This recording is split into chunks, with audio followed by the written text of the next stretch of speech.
Hey everyone, I want to talk about how to formulate shame attacking exercises. I got Daisy right next to me over here, so if you see me scratching, I can see her ear. I got Milo over here too. I'm over there. Oh, Daisy. What are you doing? I'm good, guys.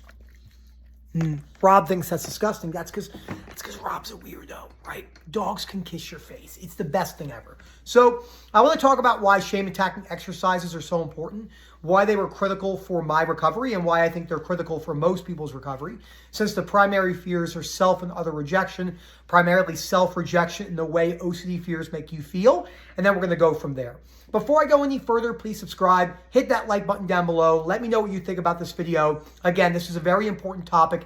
If you need help and guidance through this, our one-to-ones are very specific. They're very catered to the individual. We take very good notes on the call. And again, that is Phil at OCDrecovery.com to get more information on the webinars and the one-to-ones. The webinars are a blast, great camaraderie, a lot of people coming together. The last one we had last week was 109 people, so it was a blast. I mean, it was buzzing. And I think that type of community is really, really, really good. So the first thing to remember is that most people will read the books way before they do the practical behavioral steps of shame attacking exercises. And why is that? Because doing shame attacking exercises is very difficult. It's not easy because you have to put yourselves in situations that you know are going to trigger you. So let's say you're putting yourself in a situation where you're like, okay, I know I have to do X, Y, Z, and that's going to make me feel really, really, really bad. Not only do I have to do it once or twice, I probably have to do it every single day for 14 to 30 days.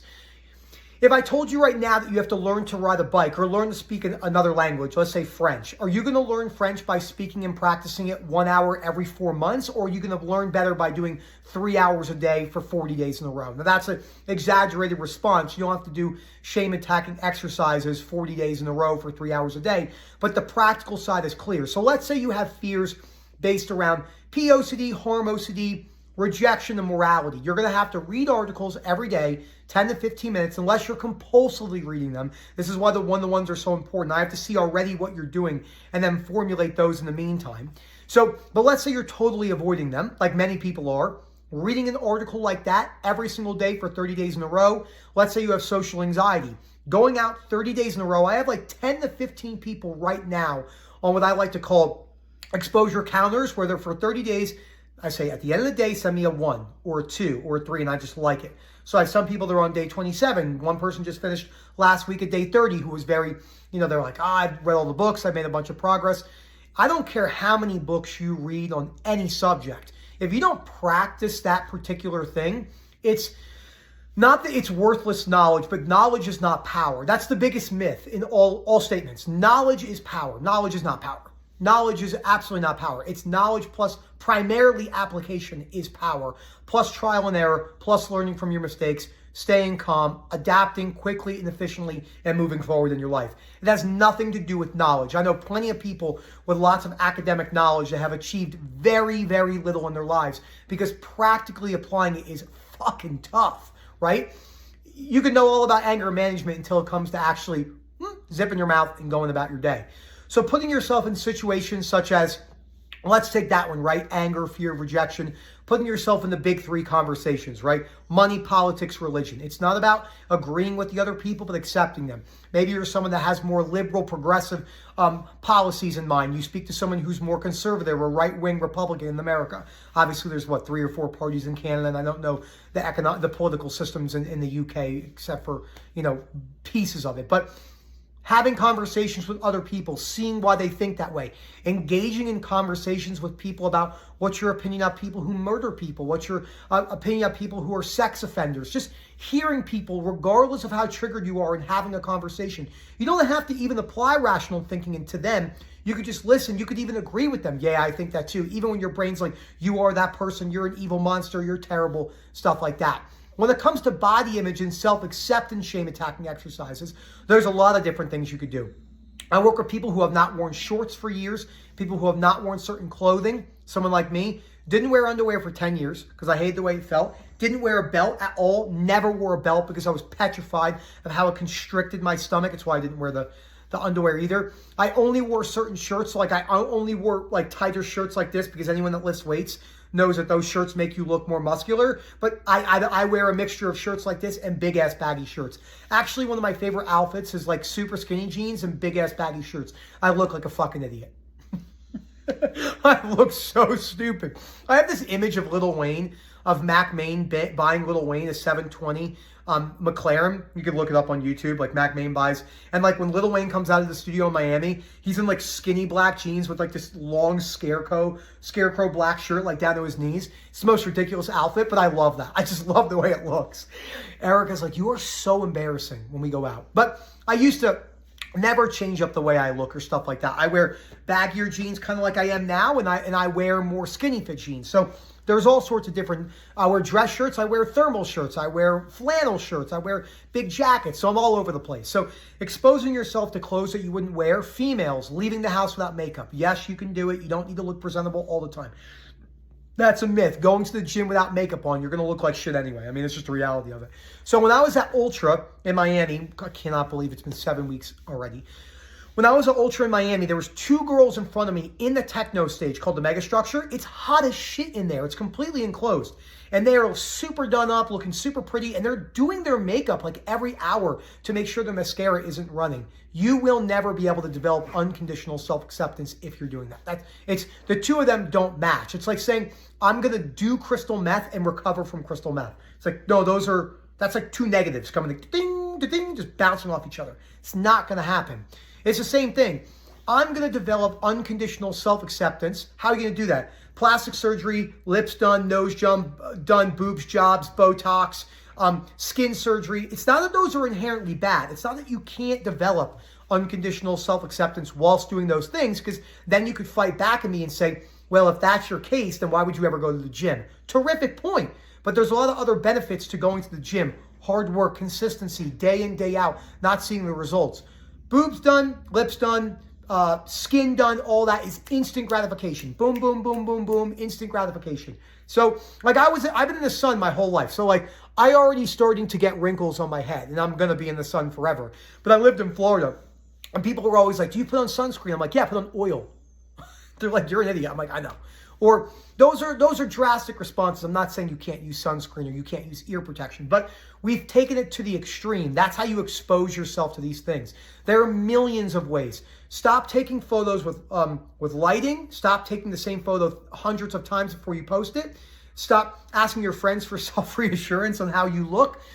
Stop looking for the perfect quote. I can look at someone's Instagram and tell in 2 seconds how bad their conditional self-acceptance is, because that's how I was. So if I look on your Instagram and 99% are selfies of your face, you have very bad conditional self-acceptance, which is okay because you have something to work on, but you have to admit that we have a problem and then move forward. Everything I'm talking about, these are all ones that pertain to me.